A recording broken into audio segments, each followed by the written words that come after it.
Did you know that NASA once used a conjure man to solve a murder at their rocket facility? In 1967, Dr. Marcus Chen was found dead at Marshall Space Flight Center in Alabama. Everyone thought the stress killed him, but his wife knew something was wrong. She had seen strange metal objects appearing in his office and car for weeks. Desperate for answers, she went to Papa Moses, a local conjure man from the countryside. Papa Moses did something nobody expected.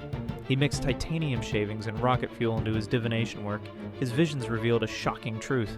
A rival scientist had been slowly poisoning Chen using cursed objects placed near his security badge. The killer believed that being close to secret rocket technology would make his dark magic stronger. Papa Moses saw how the murderer ground up badge photos with graveyard dirt and deadly oleander flowers. He poisoned Chen's coffee while using stolen rocket parts and protection spells for himself. When investigators searched the rival's lab, they found everything exactly as Papa Moses described.